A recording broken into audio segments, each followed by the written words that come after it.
فاتحہ 3 مرتبہ سورہ مبارک اخلاص کی تلاوت فرما کر مرحومہ مغفورہ سریہ قزلباش بنت ڈاکٹر غلام حسین کو ایصال فرما دیں۔ بسم اللہ الرحمن الرحیم، الحمدللہ رب العالمین، الرحمن الرحیم، مالک یوم الدین، إياك نعبد وإياك نستعين، اهدنا الصراط المستقيم، صراط الذين أنعمت عليهم غير المغضوب عليهم ولا الضالين. بسم الله الرحمن الرحيم، قل هو الله أحد الله الصمد لم يلد ولم يولد ولم يكن له كفوا أحد.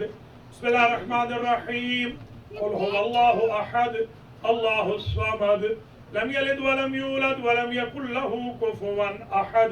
بسم الله الرحمن الرحيم، قل هو الله أحد الله الصمد لم يلد ولم يولد ولم يكن له كفوا أحد. اللهم بارك ثواب هذه الفاتحة وسورة الإخلاص وقراءة الياسين والذكر والتجمع والمجلس والإفطار بتوسط الأنبياء والمرسلين سيدة نساء العالمين الأئمة الطيبين إلى روح المرحومة المغفورة سرية قزلباش بنت سيد غلام حسين. اللهم اغفر ذنوبها وارحم على أحوالها واحشرها مع النبي وأهل بيته الطيبين الطاهرين المعصومين.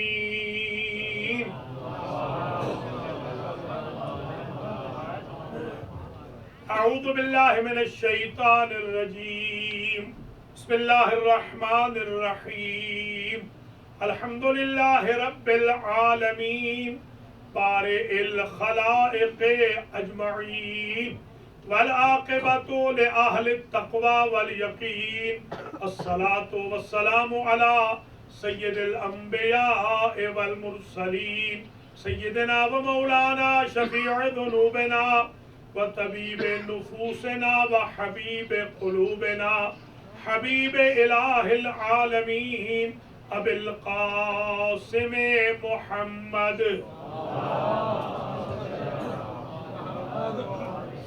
ثم الصلاة والسلام على أهل بيته الطيبين الطاهرين المعصومين المنتجبين الذين أذهب الله عنهم الرجس وطهرهم تطهيرا.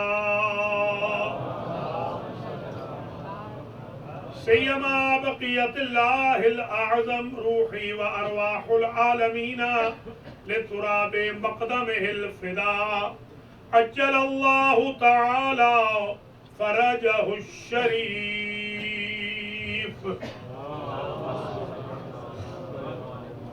واللعنة الدائمة الباقية على أعدائهم أجمعين من يوم ظلمهم إلى قيام يوم الدين. أما بعد فقد قال الله سبحانه وتعالى بسم الله الرحمن الرحيم، حملته أمه وهنا على وهن.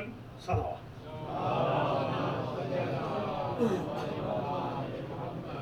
قابل قدر سادات و مومنین و مومنات، زینبیہ ارونگٹن نیو جرسی میں آج کی جو مجلس حسین علیہ السلام منعقد ہو رہی ہے، مرحومہ مغفورہ سریہ قزلباش بنت ڈاکٹر غلام حسین کے 40 کی 40ویں کی یہ مجلس ہے، اور اس کا عنوان سخن جو میں قرار دے رہا ہوں وہ ہے ماں. آج ہم تقریباً 40 منٹ میں ماں کی اہمیت پر گفتگو کریں گے. سب سے پہلا نقطہ تو یہ سمجھ لیجیے، پورے قرآن میں جب میں نے آیتیں گنی تو جتنی آیتیں حج کے لیے تھیں اتنی ہی ماں کے لیے تھیں. جتنی آیات بغیر اضافتوں کے حج کے لیے ہے اتنی ہی آیات ماں کے لیے ہے. ماں شمع رحمت الہی ہے. ماں میں محبت کی میم کسی لغت میں مائنس نہیں ہوتی، سارے رشتے توقع پر ہوتے ہیں، ماں خلاف توقع محبت و خدمت کرتی ہے۔ ہر رشتہ خدمت سے مرور زمان کے ساتھ خستہ ہو جاتا ہے، ماں خستہ ہو کر بھی خستہ نہیں ہوتی۔ ماں وہ وجود ہے کہ جس سے اللہ نے کار انبیاء لیا ہے اور کار انبیاء لیتا ہے۔ انبیاء قرآن کی آیتوں کی تلاوت کے لیے، تزکیت النفس کے لیے اور تعلیم کتاب و حکمت کے لیے آئے، اللہ وہ کام ماں کی آغوش سے لیتا ہے۔ یہی وجہ ہے کہ ماں کو چند لمحے ولادت پسر یا دختر سے قبل اللہ پاک کر دیتا ہے تاکہ جس آغوش سے تربیت ہو وہ آغوش معصوم ہو۔ ماں وہ وجود ہے کہ جس کے بارے میں کہا حملت ہو امہ وہنن علی وہن، سورہ عنکبوت میں آواز دی کہ ماں وہ وجود ہے کہ جس کو یوں پیش کیا گیا کہ جو کمزور پر کمزور ہوتی گئی مگر اس کی ول طاقتور سے طاقتور ہوتی گئی۔ قرآن نے یہ بھی کہا ہے کہ وَفِصَالُهُ، ایک جگہ کہا وَحَمْلُهُ وَفِصَالُهُ 30 شہرا، دوسری جگہ کہا وَفِصَالُهُ فِي عَامَيْنِ أَنِ اشْكُرْ لِي وَلِوَالِدَيْكَ إِلَيَّ الْمَصِيرُ۔ شریعت محمدی میں باپ کا بھی احترام ہے، ماں کا بھی احترام ہے۔ باپ اگر گھر میں وارد ہو ایک مرتبہ اولاد کے لیے کھڑے ہونا واجب ہے، ماں اگر گھر میں وارد ہو تو 2 مرتبہ احتراماً کھڑے ہونا واجب ہے۔ ایک مرتبہ کھڑا ہو جائے پھر بیٹھے، دوسری مرتبہ پھر کھڑا ہو پھر بیٹھے۔ ماں کا احترام ڈبل ہے، باپ کا احترام سنگل ہے۔ جتنے انبیاء گزرے ہیں ان انبیاء میں جو اولِ العزم نہیں بنے ان میں حضرت آدم علیہ السلام ہیں، حالانکہ ابو البشر ہے فلم نجد لہو عزما۔ قرآن کہتا ہے کہ ہم نے ان کو اولِ العزم نہیں بنایا۔ بہت ساری اور بھی باتیں ہیں مگر جو بات میں سمجھا ہوں، رسول بننے کے لیے شکم مادر رحم مادر کی نعمت کی ضرورت نہیں ہے مگر اولِ العزم بننے کے لیے رحم مادر کی ضرورت ہے۔ کبھی آدم اولِ العزم نہیں بنے مگر عیسیٰ اولِ العزم بن گئے ہیں۔ بغیر باپ کے اولِ العزم ہو سکتا ہے، بغیر ماں کے اولِ العزم نہیں ہو سکتا۔ ماں کا وہ وجود ہے کہ جو انسان کو بچپن کے انسٹیٹیوٹ سے اخلاقیات بھی سکھاتا ہے، عقائد بھی یہ انسٹیٹیوٹ سکھاتا ہے، فروع دین بھی یہ سکھاتا ہے۔ تبھی تو ہمارے امام فرماتے ہیں من وجدہ برد حبنا فی قلبہ فلیشکر امہ، جو ہمارے فضائل کی خنکی اپنے دل میں محسوس کرے اسے چاہیے کہ ماں کا شکریہ ادا کرے، لأنہا لم تخن اباہو، اگر اس کی ماں اس کے بابا کے حق میں امین نہ ہوتی تو ہماری محبت جاگزین قلب میں نہیں ہو سکتی۔ لہذا ماں کا جو انسٹیٹیوٹ ہے یہ بڑا ہی عجیب انسٹیٹیوٹ ہے اور اس انسٹیٹیوٹ کی حفاظت کرنی چاہیے۔ اور قرآن میں جو کا لفظ آیا ہے، کبھی تو الکتاب کہا قرآن نے، کبھی القرى کہا، مکے کو القرى کہا۔ حضور کو بھی جو نسبت دی ہے وہ امی کہا ہے، ابھی نہیں کہا گیا۔ امی کا مطلب ہے منسوب الی الام، جو ماں کی طرف منسوب ہے، جس کے باپ پرورش کے وقت موجود نہ تھے مگر ماں موجود تھی۔ اور امی اس لیے بھی ہے کہ کہتے ہیں مرکز کو، سارے رشتوں کا مرکز ہے۔ تبھی تو آپ نے فاطمہ کو ام ابیہا کہا کہ رسالت و امامت سے رشتے نہیں چلیں گے، عصمت فاطمہ سے رشتے چلیں گے، جو مرکز ہے رسالت کے لیے بھی امامت کے لیے۔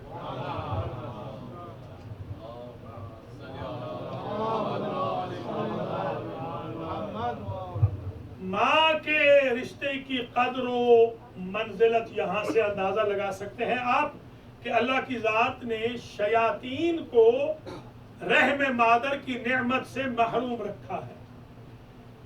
جن رحم مادر سے مزین ہوتے ہیں اور بینیفٹ لیتے ہیں، مگر شیاطین کو انڈوں سے پیدا کیا جاتا ہے، ان کو محروم رحم مادر کر دیا ہے، اس لیے کہ رحم اللہ کے رحم سے مشتق ہے۔ رحم مادر وہی لفظ جو اللہ نے اپنے رحمان و رحیم ہونے کے لیے چنا، وہی اللہ کی ذات نے ماں کے رحم کے لیے بھی چنا ہے، اور اللہ بتانا یہ چاہتا ہے کہ ماں مخلوق ہو کر اتنا رحم کرتی ہے تو میں خالق کتنا رحم کرنے والا ہوں۔ اس لیے ماں کو شمع رحمت الہی بتایا گیا۔ اب جن چیزوں کو سے تعبیر کیا گیا، مرکز کو کہتے ہیں، اور آپ حیران ہوں گے کہ اوریجن اگر جا کے دیکھیں تو امامت کا اوریجن بھی سے بنتا ہے، امامت کا اوریجن بھی ہے۔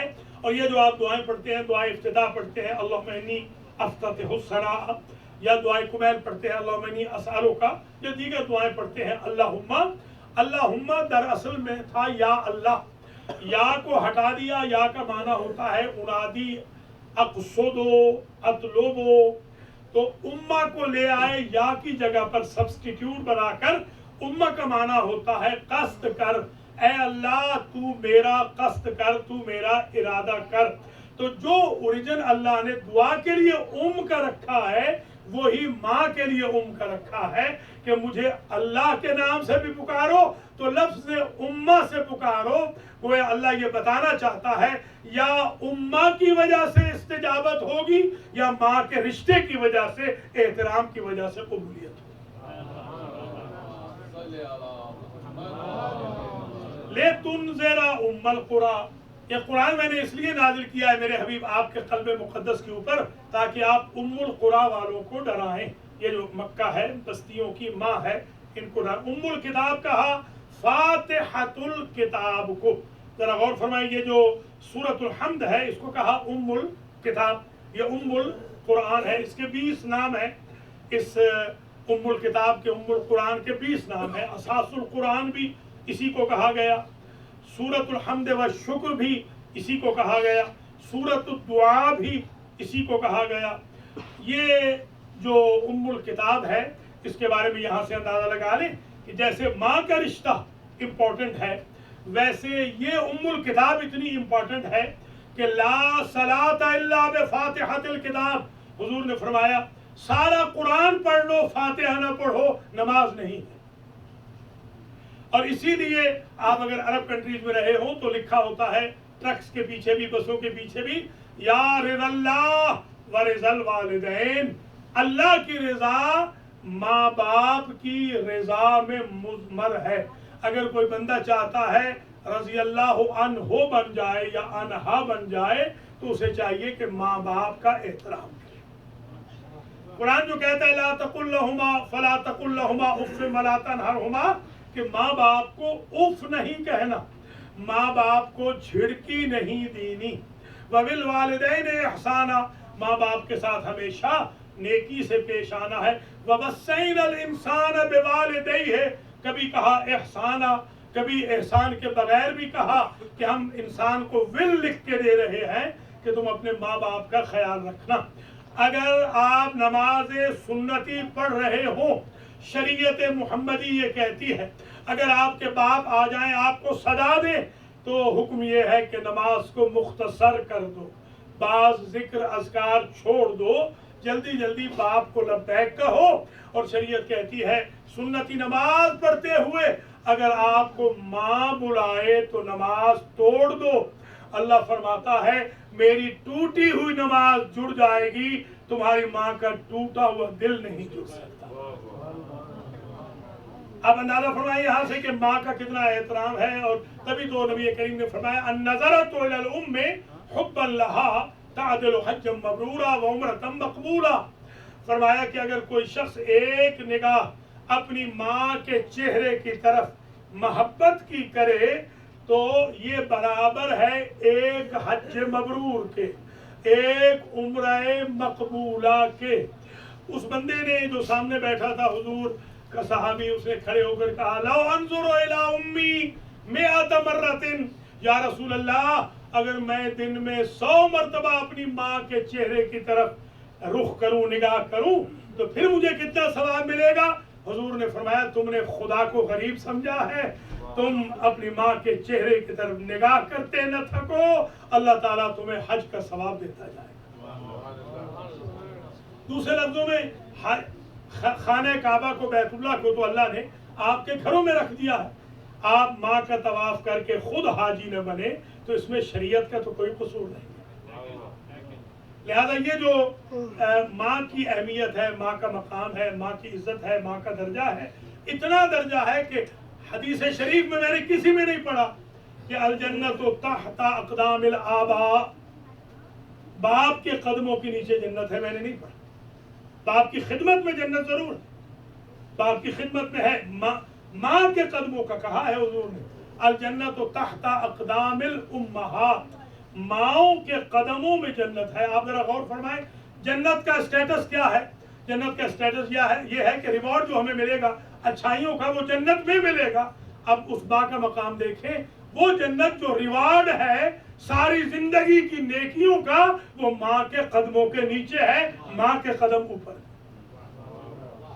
ذرا اندازہ فرمایا، تو جن کی مائیں زندہ ہیں وہ اپنی ماؤں کے قدموں پہ ہاتھ رکھ کے آج کے بعد ماؤں کی خدمت میں قصور و تقصیر نہ کریں، اور جن کی مائیں زندہ نہیں ہیں اذکروا موتاکم بالخیر، انہیں گفٹ ارسال کر کے ان کی روحوں سے بھی دعا لیتے رہیے، اس لیے کہ زندہ یا مردہ ماں وہی سٹیٹس رکھتی ہے اللہ کے پاس۔ ماں کا مردہ ہونے کے بعد بھی وہی سٹیٹس ہے جو زندہ ہوتے ہوئے ہوتا ہے۔ یہ واحد سٹیٹس ہے ماں باپ کا جو اللہ نے روح اور بدن کے انفصال پر بھی برقرار رکھا ہے۔ زندہ ماں باپ دعا دے تو بھی لگتی ہے، مردہ ماں باپ کی ارواح دعا دے تو بھی لگتی ہے۔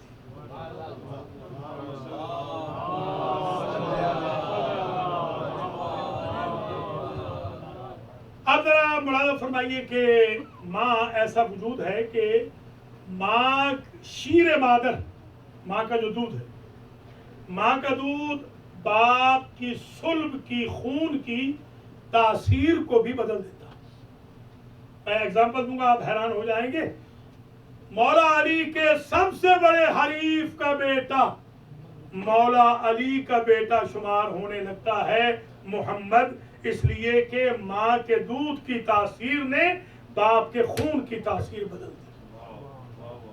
ایسا کنورٹر تو کائنات میں نہیں ہے کہ جو ماں کے پاس موجود ہے۔ اس لیے یہ جو ولایت علی ہے، آپ نے کسی کالج سے نہیں پڑھی، عزاداری حسین آپ نے کسی یونیورسٹی سے نہیں پڑھی، جس انسٹیٹیوٹ سے آپ مولا علی کے غلام بنے ہیں، حسین کے عزادار بنے ہیں، اس کا نام آغوش مادر ہے۔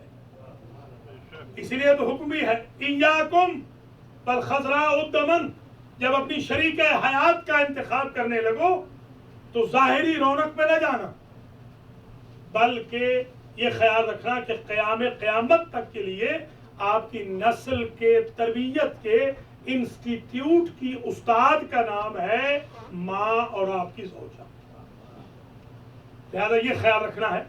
اب ذرا یہاں پر یہ بھی عرض کرتا چلوں، جیسے میں نے ابتدا میں عرض کیا کہ یہ جو سورۃ الفاتحہ ہے یہ ام الکتاب، یہ ام القرآن، اور اس کا سٹیٹس یہ ہے کہ سورہ یاسین پڑھ لیں اس کی جگہ، سورہ یاسین پوری پڑھ لیں اور فاتحہ نہ پڑھیں، نماز نہیں ہوگی۔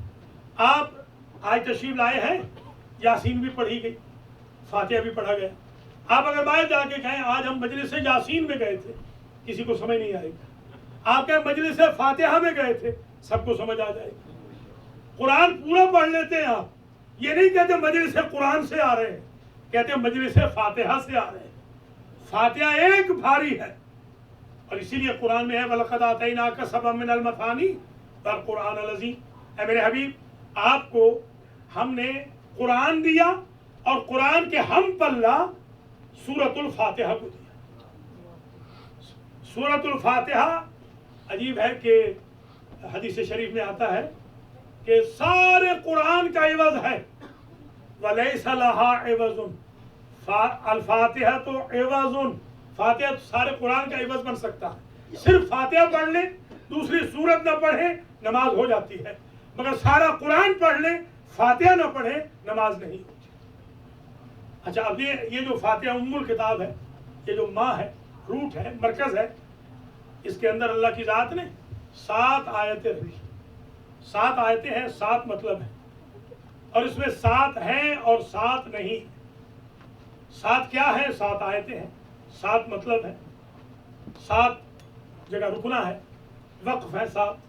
اور 7 جو نہیں ہے، 7 حرف ہیں حروف تہجی کے، جو فاتحہ میں نہیں ہے، جو ام الکتاب ہے، جو ام القرآن ہے، جو سبسٹیٹیوٹ ہے پورے قرآن کا، جس کے بغیر نماز نہیں ہوتی، جس کی وجہ سے مردے بخشے جاتے ہیں.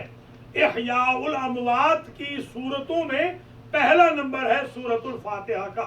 اگر کوئی بندہ 1 مرتبہ سورۃ الفاتحہ پڑھ لے، 2 ثلث قرآن کا ثواب اس کے نامہ اعمال میں بھی چلا جاتا ہے، اس کی 40 پشتوں کے آباء و اجداد کے نامہ اعمال میں بھی چلا جاتا ہے. صرف 1 مرتبہ بندہ سورۃ الفاتحہ پڑھ لے اور ساتھ سورۃ الاخلاص 1 مرتبہ پڑھ لے تو پورے ختم قرآن کا ثواب ہو جائے گا. اگر 3 مرتبہ اخلاص پڑھ لے تو گویا 2 ثلث قرآن کے اور ہو جائیں گے، 1 قرآن سے سرپلس ہو جائے گا. اور یہ تو شب رمضان کی شب ہے، 1 آدھ شب اور باقی ہے.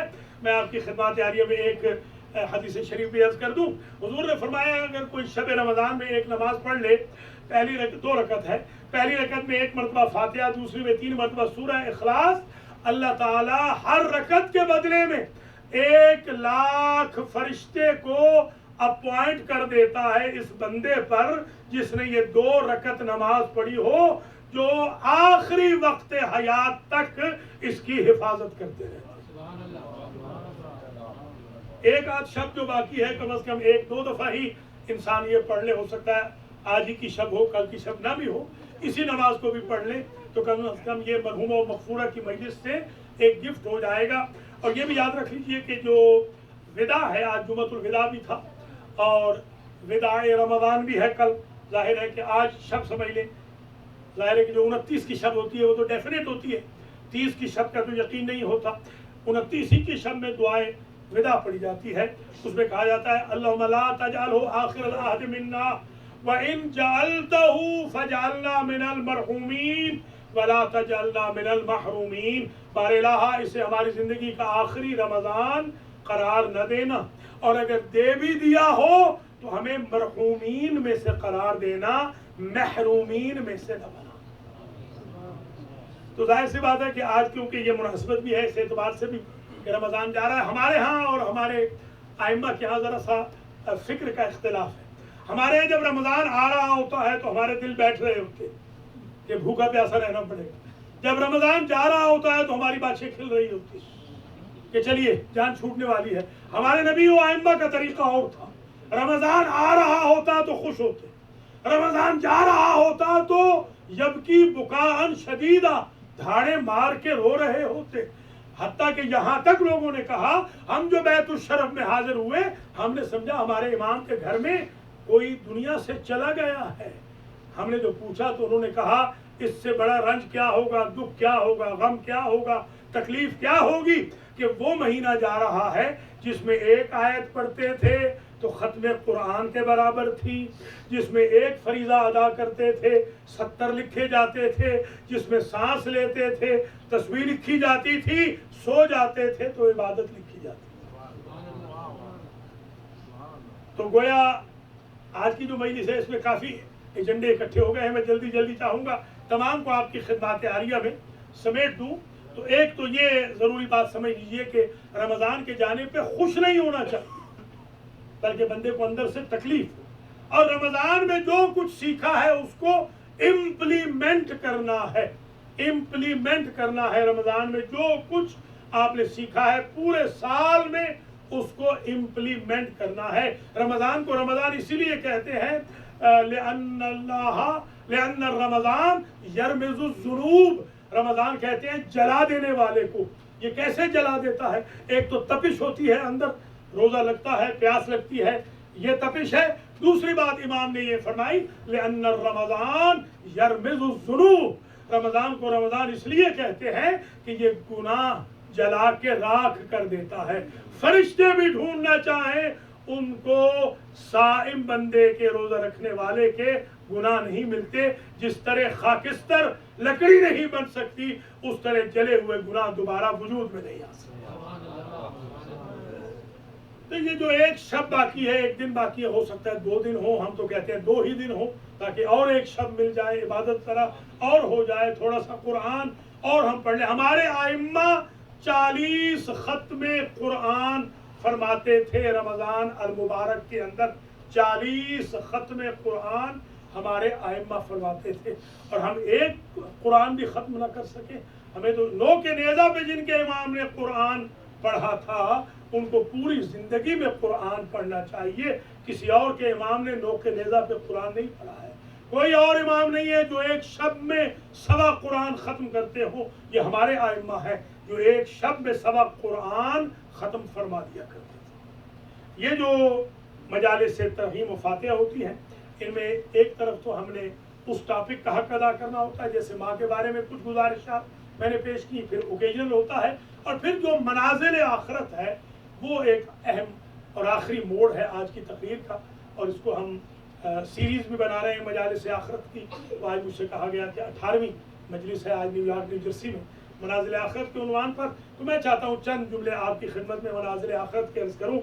پہلے تو کہہ لیجئے، منازل آخرت میں جو پہلی منزل ہے اس کا نام ہے موت۔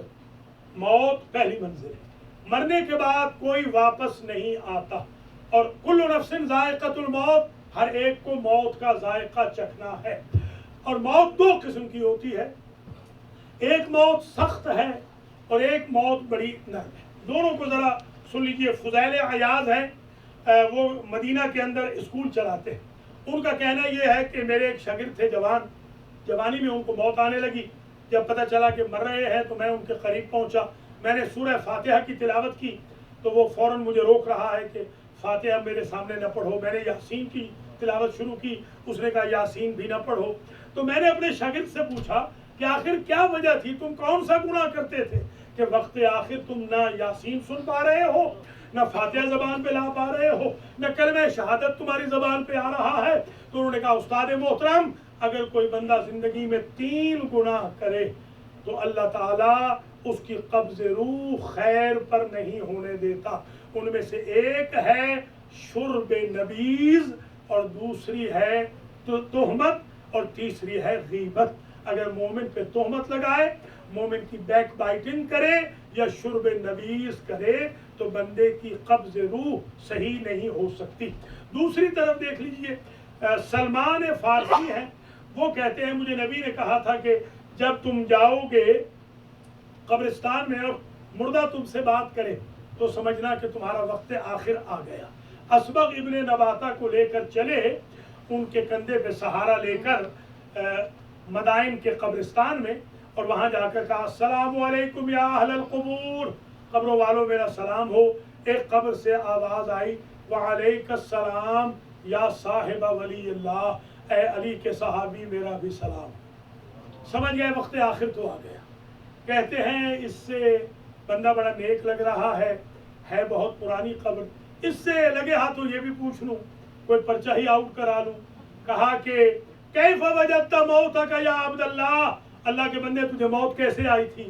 تو اس نے کہا جس طرح پاؤں کے ناخنوں سے لے کر سر کے بالوں تک کسی نے کینچی سے کاٹ دیا، ایسی روح نکلی۔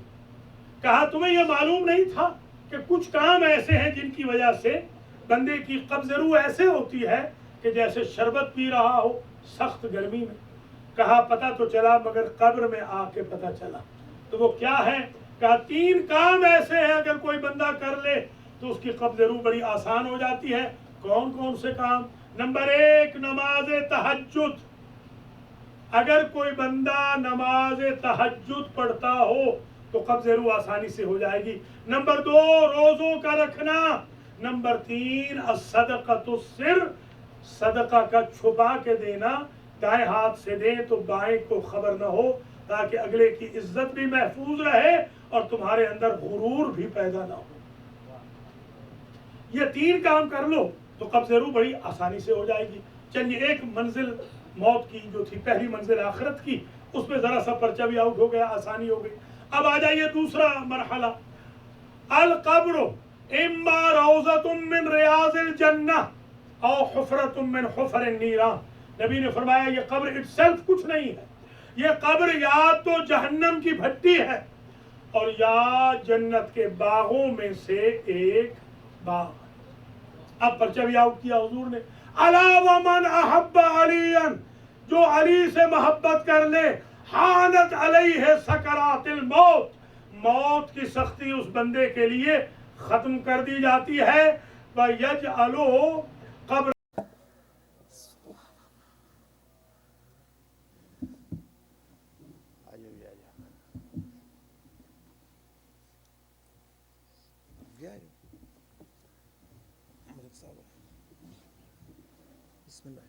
بسم اللہ شروع بس ایک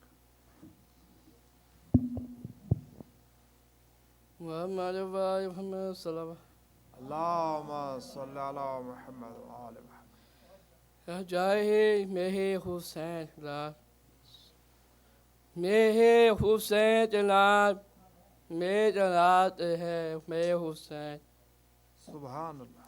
جائے یا حسین میں حسین جلال تھا، یا حسین راجہ بھی محمد اللہ، سبحان یا اللہ. حسین اپنی کربلا ہے یا حسین، ماشاء اللہ.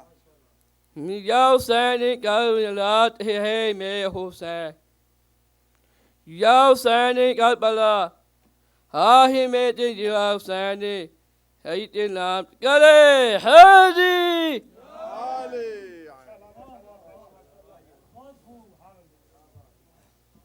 یہ تھے زوار خاور عباس، جو اپنے کلام میں اس کا محصل یہ تھا میرے حسین ہیں. یہ کہہ رہے ہیں میرے حسین ہیں، تو مولا ہمیں یقین ہے کہ دیکھ اور سن رہے ہیں، تو وہ بھی تو کہہ رہے ہوں گے یہ میرے ہیں. بابا سے بلند صلوات. سید علی گوہر کاظمی سے ملتمسوں کو آئیں. بابا سے بلند صلوات. اللہم صلی علی محمد آل محمد. صلوات. اللہم صلی آل محمد.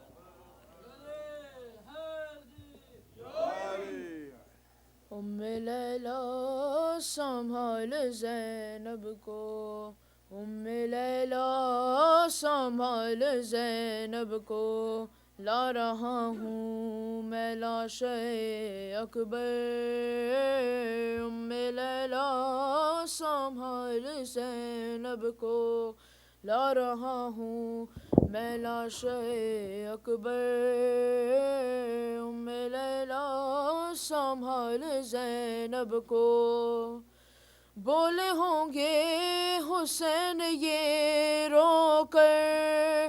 ام لیلا سنبھال زینب کو، لا رہا ہوں میں لاش اکبر. ام لیلا سنبھال زینب کو، نوجوان لاش ہے ضعیفی ہے، میری نظروں سے دیکھ منظر کو. کیسے ہمشیر کو سنبھالوں گا، میں سنبھالے ہوئے ہوں اکبر کو. تیرا احسان ہوگا یہ مجھ پر.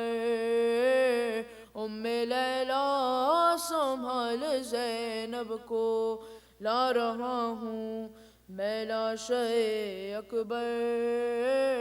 ام لیلا سنبھال زینب کو، اس کے سینے سے کہہ کے نام علی، میں نے برچھی ابھی نکالی ہے. امتحان دے چکی ہے میری غربت، اب تیری بے کسی کی باری ہے. تو بھی اس وقت یا علی کہہ کر، ام لیلا سنبھال زینب کو، لا رہا ہوں میں لاش اکبر. ام لیلا سنبھال زینب کو، دو نگینے تھے اس کی چولی میں، دونوں اکبر پہ کر دیے صدقہ. صبر ایسا کہ اپنے بیٹوں پر میں نے روتے اسے نہیں دیکھا ہے مگر اب یہ لاشِ اکبر ام لیلا سنبھال زینب کو لا رہا ہوں میں لاشِ اکبر ام لیلا سنبھال زینب کو صلوات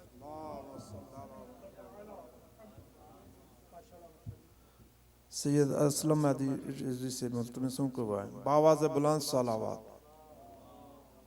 صلی اللہ محمد و آل محمد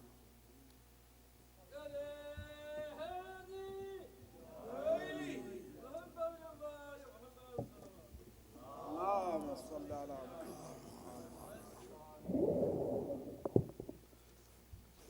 بار دیگر صلوات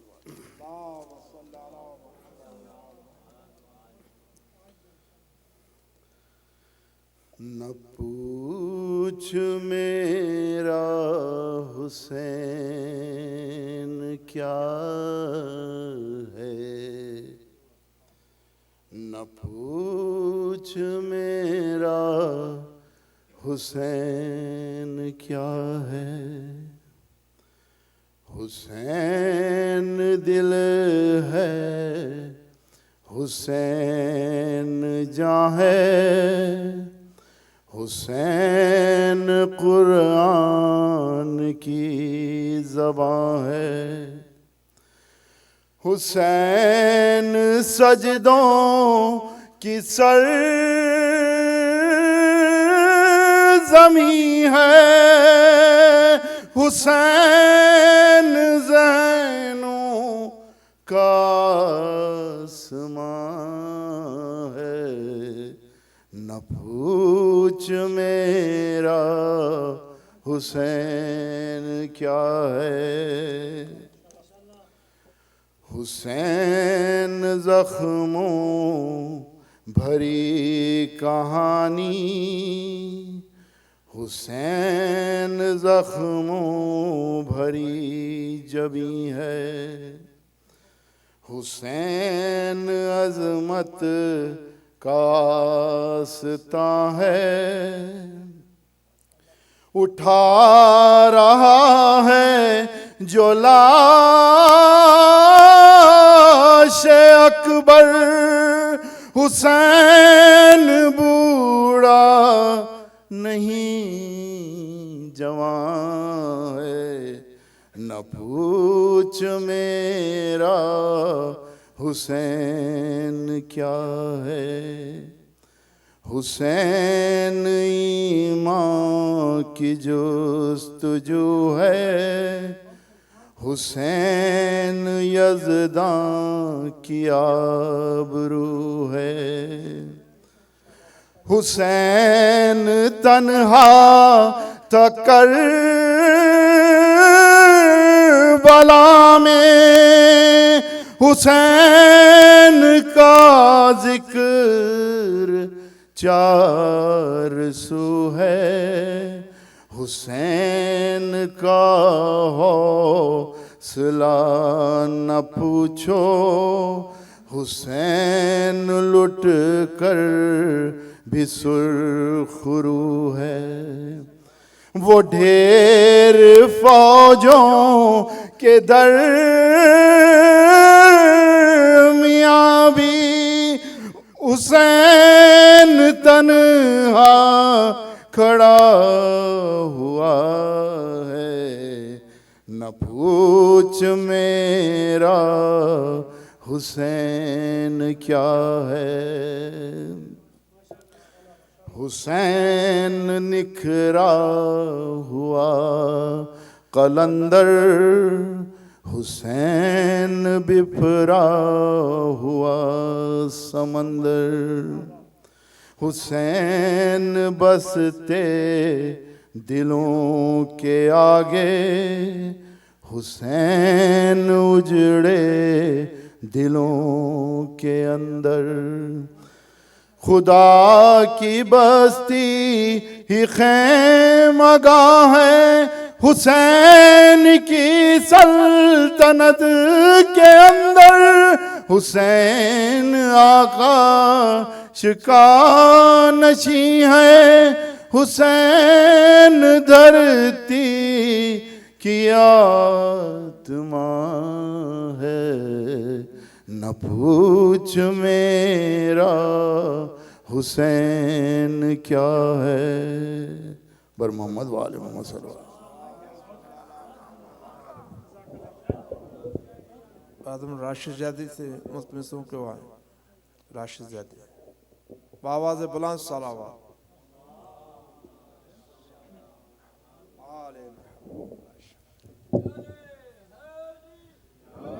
بر محمد والے محمد صلوات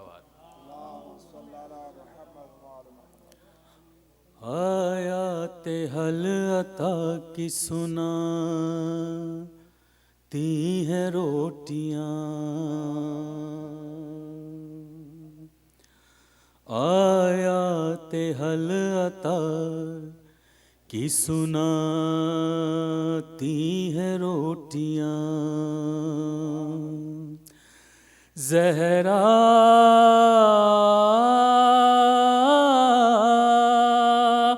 زہرا کے گھر سے عرش میں جاتی ہیں روٹیاں آیات حل عطا کی سناتی ہیں روٹیاں تیاری ہو رہی ہے یہ خیبر کشائی کی تیاری ہو رہی ہے یہ خیبر کشائی کی زہرا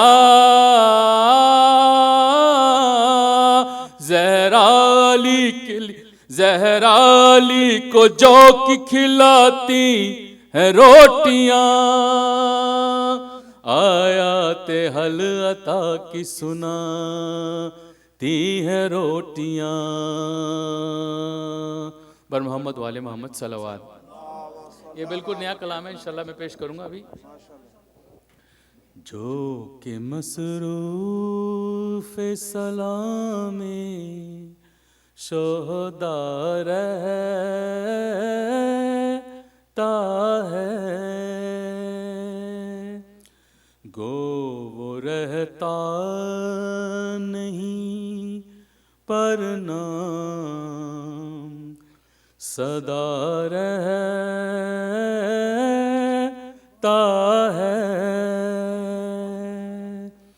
جو کہ مصروف سلام شہداء رہتا ہے شمر کہتا تھا یہی ماں ہے علی اکبر کی شمر کہتا تھا یہی ماں ہے علی اکبر کی جس کا ایک ہاتھ کلیجے پہ صدا رہتا ہے شام ہوتی ہے تو اونٹوں سے اترتے ہیں حرم شام ہوتی ہے تو اونٹوں سے اترتے ہیں حرم پر سر شاہ تو نیزے پہ چڑھا رہتا ہے یہ شرمندگی پانی کے نہ پہنچانے کی ہے یہ شرمندگی پانی کے نہ پہنچانے کی، نیز پر بھی سر عباس جھکا رہتا ہے۔ روکے یہ ہند کی بیٹی نے سکینہ سے کہا، روکے یہ ہند کی بیٹی نے سکینہ سے کہا، سر تیرا کس لیے ہر وقت کھلا رہتا ہے۔ وہ لگی کہنے یتیموں کی نشانی ہے یہی، وہ لگی کہنے یتیموں کی نشانی ہے یہی، کرتا بے وارث بچوں کا پھٹا رہتا ہے، جو کہ مصروف سلامی شہدا رہتا ہے۔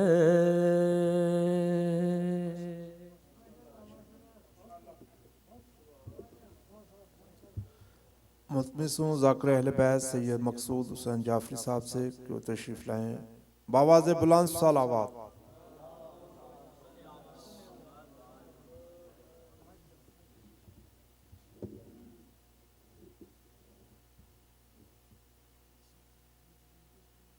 بآواز بلند صلوات۔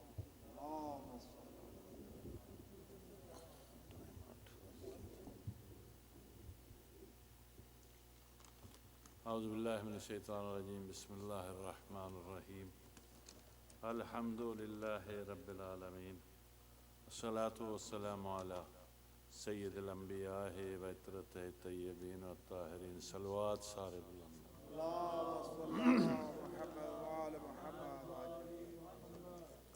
انتہائی مختصر سی نظم، دو لفظ نے، ایک لفظ ہے جدا مطلب ہے کہ چیز ہے، ایک لفظ نہ جدا مطلب ہے نہیں، اگر دونوں نو ملا دیو تو وہ بن جاتا بالتاکید ہے نا، کہ یہ چیز میری ہے نا، بس وہ ذہن چ رہے حسینیت کی فضا تو ہے نا، حسینیت کی فضا تو ہے نا، صدا صدا یہ صدا تو ہے نا، اور زمین ہے آسمان سے بہتر کہ اس پہ فرش آزاد تو ہے نا، زمین ہے آسمان سے بہتر کہ اس پہ فرش آزاد تو ہے نا، اور حسینیت کا دیا ہوا ہے، حسینیت کا دیا ہوا ہے، میری لحد میں دیا تو ہے نا،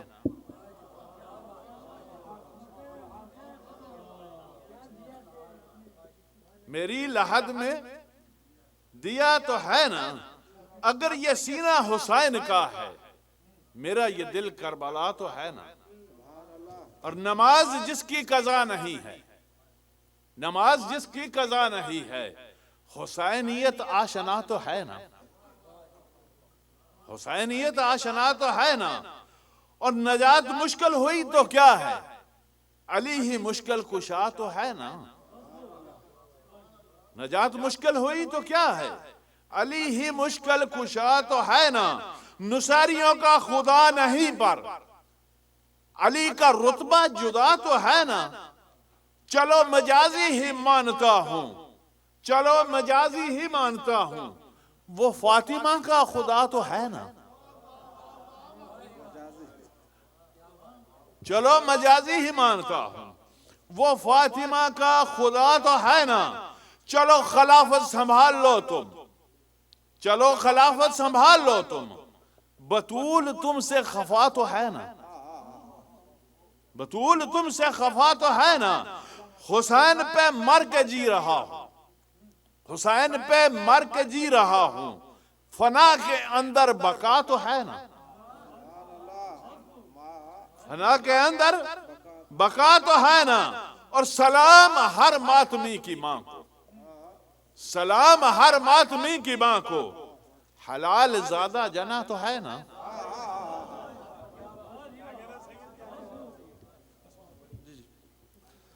اعلان کرو۔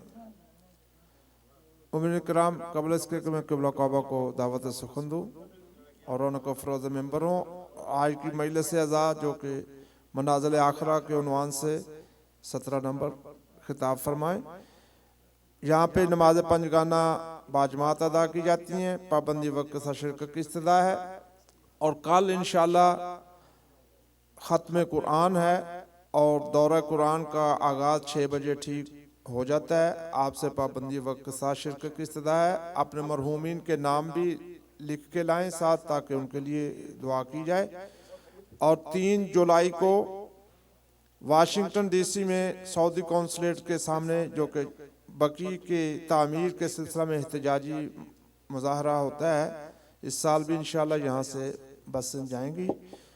جو احباب جانا چاہتے ہیں اپنے نام حسن رضا اور نکی زیدی کے پاس یا میرے پاس بھی لکھوا سکتے ہیں، انشاءاللہ یہاں سے بس جائیں گی۔ باواز بلند صلوات۔